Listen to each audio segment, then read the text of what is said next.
Kumbe hata kwa mazishi ya Kibogoyo bado watu mnauliza nyama. Mnaulizaje nyama kwa matanga ya Kibogoyo?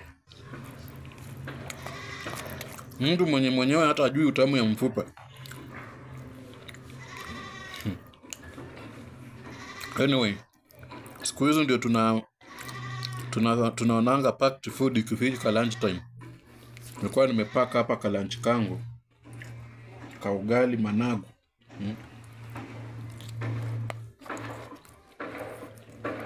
Niko nakachangamkia hapa kwa kazi. Maisha ni ngumu bwana. Maisha ni ngumu bwana. Hata nyota tunaona wanapeana tu, wengine hatupewi bwana. Life is hard. Lazima ujipange ndio usave. Mimi nilisave. Nimesave hapa pesa ngapi? Kama 60 bob.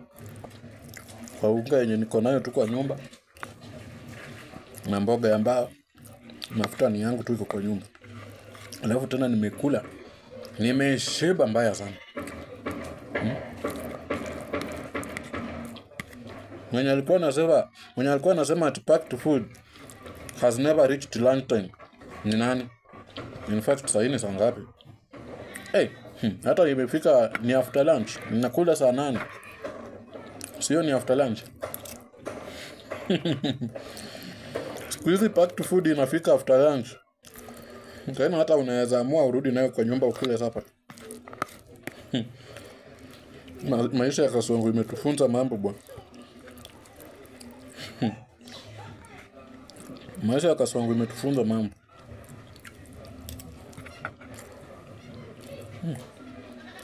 Hii mboga ni tamu.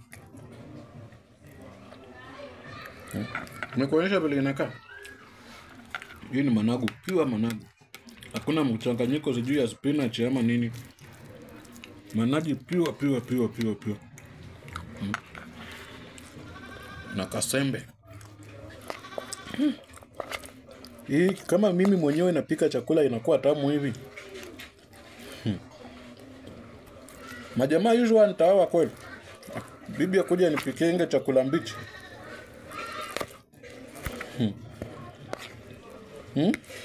Nioe aje. Bibi akuwa anakuja kunipikia chakula mbichi. Mama yenye si tamu. This is very sweet.